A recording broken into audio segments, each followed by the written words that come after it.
من میهرەبان اسماعیل خاوەنی چیمینێکێکم. چیمینێکێک شیرینێکی هەنگاریە کە لە وڵاتی ئەوروپا و ئەولایە.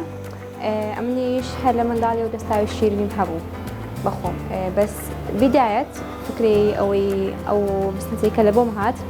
ئەمن لە سۆشیال میدیا زۆر لە دوشتێکی دەگەڕام جیاواز بیتم ڕاستی.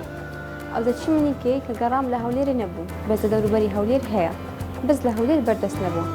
ڕاستی ئەمنیش بدایەت 3 مانگ لە ماڵێ بەس خەریکی فێرکردنی هەویرەکە بووم، یعنی بەس خۆم فێر هەویرەکە کرد، چونکە هەویرەکە هەویرێکی زۆر ناسکە چیمینێکێکی. دواتریش جیهازەکە بەخۆی ئەسڵی چیمینێکێکی جیهازەکەیە.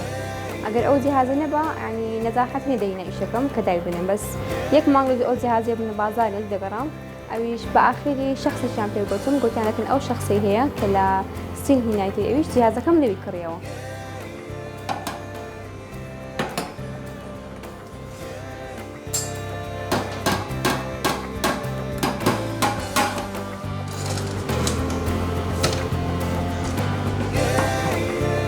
دوو مانگە دوکانەکەمان دانایە و چیمینێکێک نەوعی زۆرە، بەس بەخۆی خاسیەتەکەی بەدارچینە و چیمینێکێک ناوەکەی لەوەی هاتیە کە بەدارەکەیەوە، ینی لە ئەو ڕوولەی کە بەدارەکە دەستێتەوە ناوەکەی لەوە سەرچاوی گرتنە.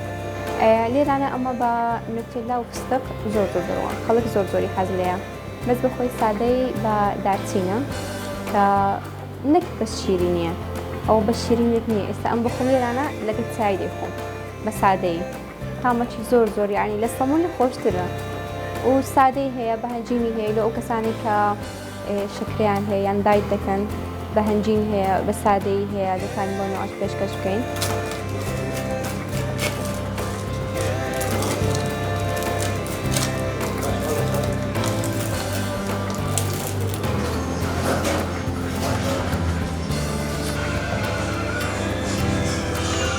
نەخۆشیەکەم لە 100 کەسی 0.001 کەس توش دەبێتن لە جیهاندا.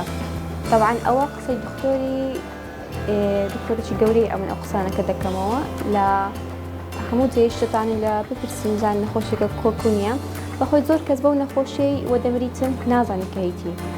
ئیلا دەگاتە حاڵەتی نەزیبوون یان ئەو شتانە، یان ئەگەر لاقت بشکێ یان منداڵبوونی تەبیعی ئەوە سەر دەگری، چونکە نەخۆشیێکی زگماچیە لە تو سەر ناگریتن، گەشە ناکات. ئەسرای ئەوەی کە گەشەکردنەکەی لە بۆ نمونە ئەگەر منداڵ بوونی تەبیعی یان لاقشکان دەستشکان، یعنی ئێسکی خەڵبت بشکێتن، ئازارە گەورەکان کە ئینسان بە خۆیەوە دەبینیتن، لەو حاڵەتانە ئەوە گەچە دەکات. ئەهان زەختێکی زۆر دەکەێتە سەر مێشکی، ئەوەش دەست بە گەشەکردن دەکات.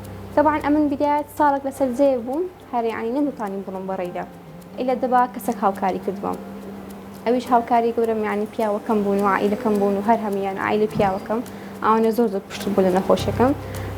ئەمن 1 ساڵ دەبیت زانیتم، هەتا ئێستا 3 قەسەرش من کردیە و هەر لە هیندستان کردم. طبعاً لێرە عیلاجی نییە بە هیچ نەوەک، چونکە ئەمن نەزیب بووم لێ زانم، یعنی ئەو گرێم پۆقڵی کردە، پۆقڵەکەش نەزیب بوو، چمە هیندستان عیلاجەکەم وەرگرت.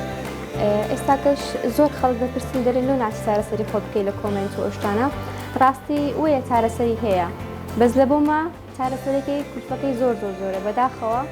نەکفەکەمان پێکەتی دەکرێت نەدەشتین هەندە لەو ڕێبی و سینەویستانە بێنەوە.